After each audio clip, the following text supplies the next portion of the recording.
Good morning children. आज हमारा है चैप्टर 2 आप जो कि आपके हिस्ट्री का है, जिसका नाम है नेशनलिज्म इन इंडिया।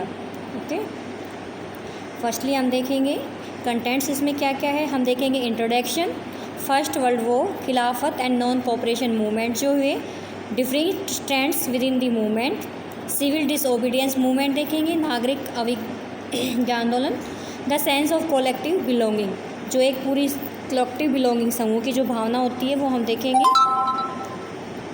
ये आपके इंडिया का फ्लैग है। इंट्रोडक्शन में देखिए, नेशनलिज्म इज़ लॉयल्टी, जो नेशनलिज्म की जो फीलिंग है वो एक लॉयल्टी होती है, एंड डिवोशन एक समर्पण होता है टू अ नेशन, अपने राष्ट्र के लिए। इट मीन जो नेशनलिज्म है वो एक फीलिंग है जो अपने राष्ट्र के लिए एक लॉयल्टी लेके आती है और डिवोशन की फीलिंग लेके आती है।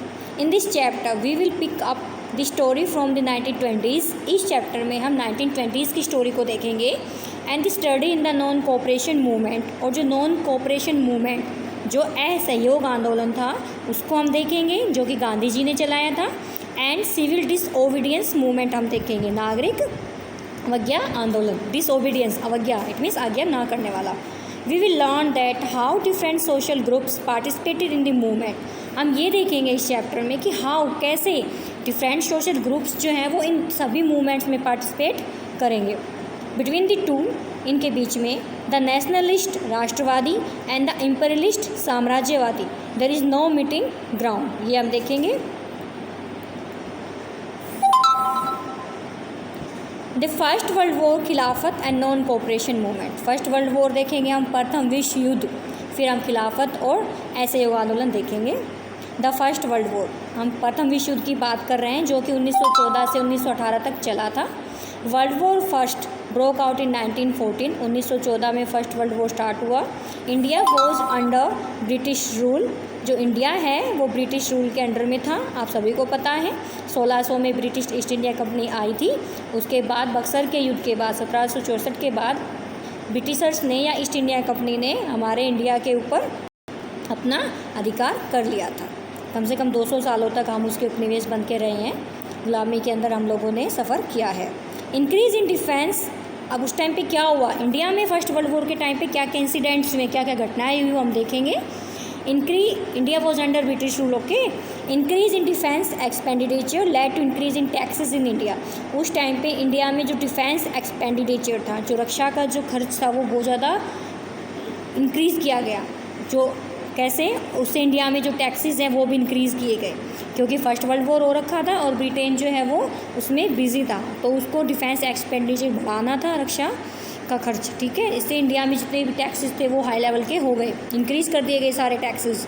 Income taxes war introduce, income tax लाया गया, कस्टम ड्यूटीज़ लगाई गई, और crops fail in many parts of India. और उस टाइम पे इंडिया के कई पार्ट्स के अंदर जो क्रॉप्स हैं, जो फसल है वो फेल हो गई।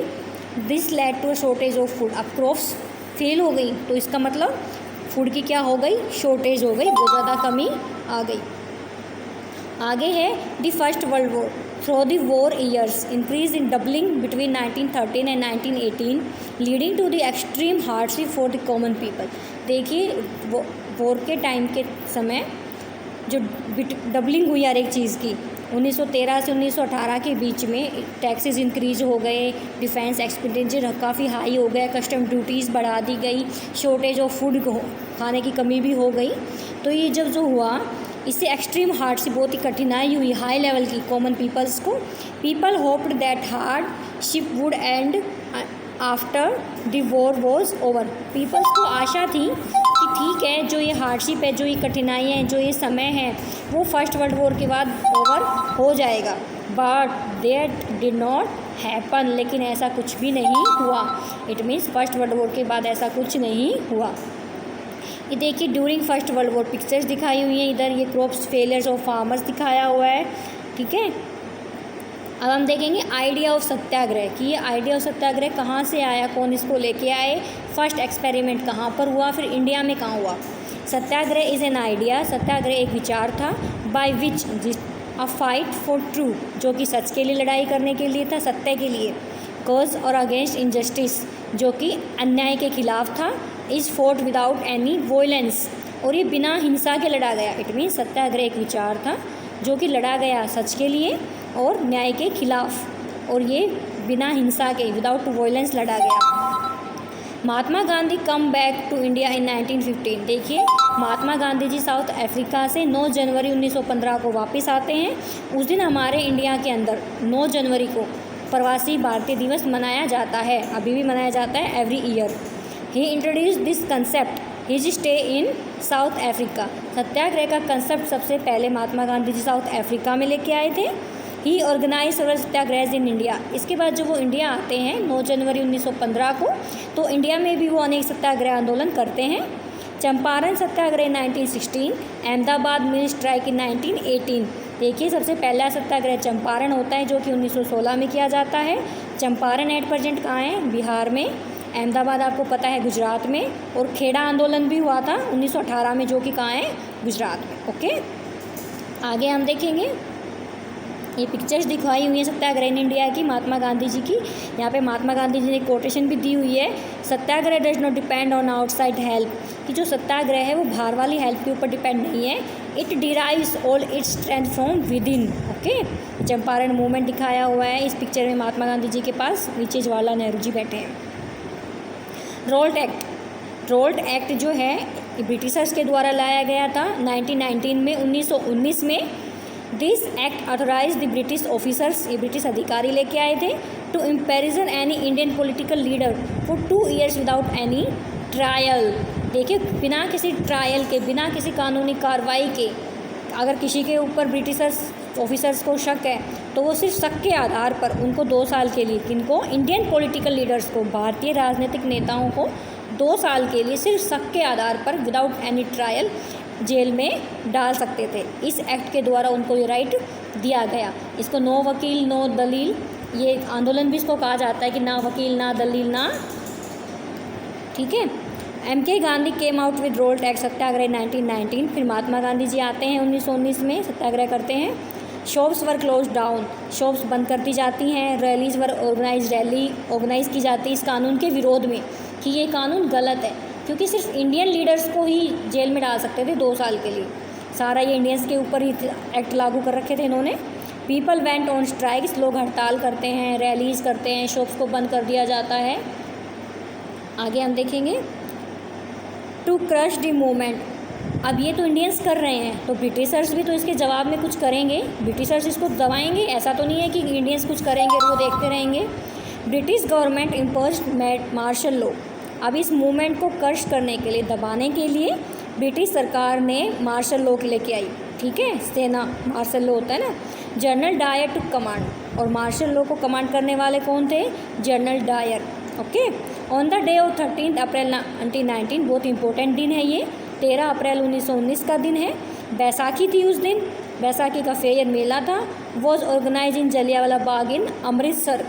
13 अप्रैल 1919 को अमृतसर के जलियांवाला बाग में बैसाखी का मेला लगा हुआ था। और अमृतसर कहाँ है आप सभी को पता है, पंजाब में।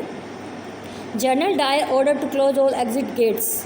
अब देखिए, ये जलियांवाला बाग में ये सब लोग क्यों इकट्ठा हुए थे? क्योंकि रोल्ट एक्ट के थ्रू 3 लोगों को, सैफुद्दीन, खिचुद्दीन और एक और नाम होता है, इन 3 लोगों को बिना ट्रायल के जेल में डाल दिया जाता है और इनकी हत्या कर दी जाती है। इसके विरोध में ये लोग इकट्ठा होते हैं, सारे सिख, 13 अप्रैल 1919 को जलियांवाला बाग अमृतसर में।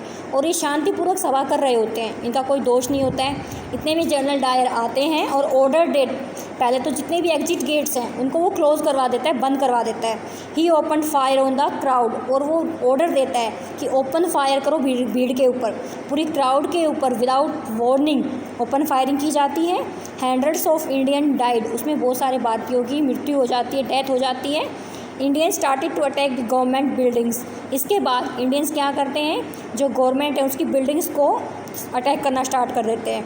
This violence force to stop the movement, और इस वॉयलेंस की वजह से महात्मा गांधी जी इस एक्ट को बंद कर देते हैं। देखिए, गोलियों के निशान यहाँ पे दिखाए हुए हैं, ठीक है। ये देखिए जलियांवाला बाग की पिक्चर्स दिखाई हुई है, सब ब्रिटिश ये हैं और इन्होंने बंदूकें तानी हुई है। ये जनरल डायर की पिक्स दिखाई गई है। आप देखेंगे हम नॉन कोऑपरेशन मूवमेंट, असहयोग आंदोलन। नॉन इट मीन्स नहीं, कोऑपरेशन कोऑपरेट नहीं करना। किसको कोऑपरेट नहीं करेंगे हम? ब्रिटिशर्स को। ये बात तो सही है। Gandhi ji wrote a book Hind Swaraj, very important line है ये। गांधी जी ने एक बुक लिखी, क्या नाम था उसका? हिंद स्वराज।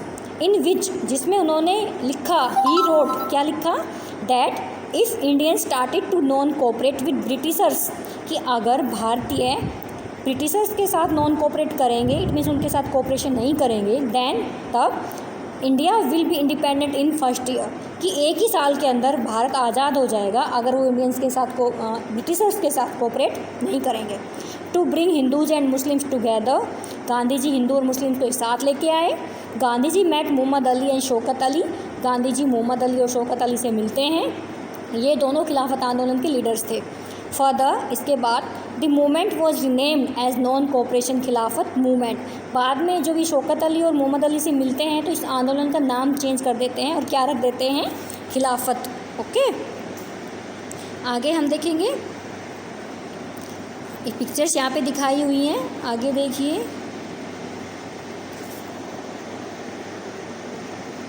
यस, आगे हम नेक्स्ट वीडियो में देखेंगे। Thank you.